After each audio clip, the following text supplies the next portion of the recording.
What's up, everybody? We are back. John Della Rose here, the leading Hispanic voice in science fiction. And we're coming at you with another new book. I can't believe how many new books I'm reading lately, but this one was neat, just like that Black Widow one I was reviewing. Also, History of the Marvel Universe. And this is written by Mark Waid and drawn by Javier Rodriguez with Alvaro Lopez. So, pretty cool stuff right here. I kind of wanted to do a sort of history overview as I'm going through these epic collections and everything, so good timing on that front. I just want to show you the size of this because this is a Treasury edition, which makes for nice, I think it's the size of an artboard or pretty close to it. But here's your standard size comic book in comparison to it. So you can see that it is much bigger. And then I also have an omnibus right here, which are slightly oversized. So we can show you what an omnibus looks like. So there's your omnibus size. And there's your standard comic size. So it's one bigger. So this Treasury edition is kind of neat. I also like the way that they do these. It's not hardcover, so hardcovers get kind of heavy. But this has like a flexible like cardboard stock, basically. So it's a little more robust than trade paperbacks. I like the matte finish on the cover. Makes me kind of happy. Overall, it just turned out pretty nice. And they use really nice paper in these Treasury editions. So basically, this is exactly as advertised. Now, it's cool. So Mark Waid set this up in a really neat fashion where Galactus is basically going to be transferring his powers to Franklin Richards at the end of the universe. Franklin Richards is going to become the new Galactus in the next universe. And he's recounting everything that happened in this one so that the memories of what happened don't die. And it starts out with the beginning of the universe tales with, you learn about the Marvel gods and the Pantheon and all that, and different things that came about through history. And pretty cool first issue in that regard, where we learn of all these different things that happened sort of prior to the Marvel Universe. We even get like some King Arthur legends in there, the birth of the Silver Surfer. I like how they used sort of this version of the Silver Surfer. Who drew that? This was the Donny Cates Silver Surfer, and the artist, his name is escaping me, but they're using that style, which I really liked. And that is the first issue. So even got a little Rawhide Kid Western action in the first issue. The next issue, we get into our sort of like Golden Age heroes, and we learn about Namor and the Human Torch.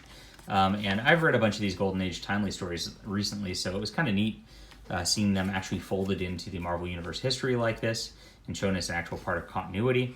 A lot of those characters don't get referenced very much these days, so having that in there, kudos to him for doing the research on that and making that cool. And of course, then issue 3, we get into Silver Age Marvel with Fantastic Four, the Hulk, all the births of the superheroes as they came about.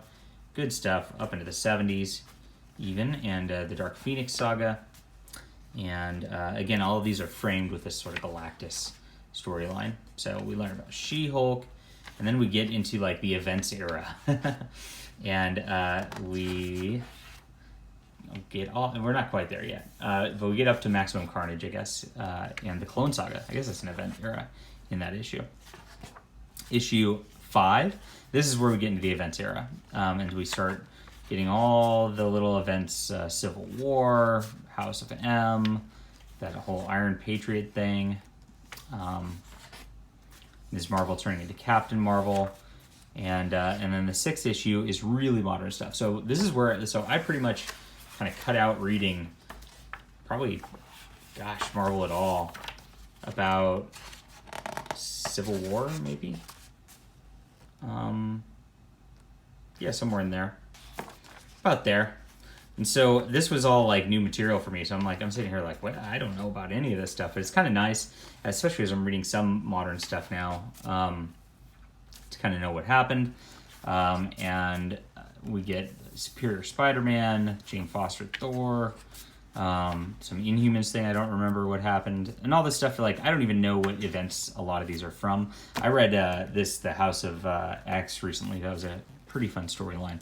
Most of these, you know, it's not confusing if you haven't read it. It actually gives you a nice little history of what goes on. But I don't know the specifics of where those are from. But I can look them up, and I'll show you why in just a second.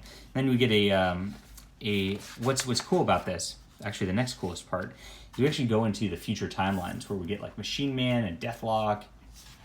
And then they talk about the 2099 universe a little bit and things beyond that created these different future villains that come back in time and things like that. So it actually ties all that in. And the way he does it with Galactus, kind of like, oh, I've got sporadic memories and I've got I've got little time left to talk about this. It works out really well. So that is that. And it ends with a nice collage of just like a ton of superheroes. So beautiful art in it. I love the oversized art and just staring at all the pictures in here. Very nice on that level. And here's the next cool part. So Mark Waid actually shows his work. And these are the annotations. And so this is half the book, as you can see. So if you are interested in a panel or something like that, he'll actually tell you. Like I said, this is what I was alluding to when I said I could look it up. I mean, this is X-Men Legacy number 2008 was referenced here, or number 208. And Thanos Rising 1 through 5. Like, I didn't read that, so I didn't know about that event, right? But you can read these annotations and kind of know where it's from and actually go back and like find the trade paperbacks or whatever to read some of this stuff and know what happened. Pretty cool stuff. All right, totally worth the read. Probably a 9 out of 10 by me. Great stuff. Love the oversized edition. All right, hit that like and subscribe button, and I will see you guys next time.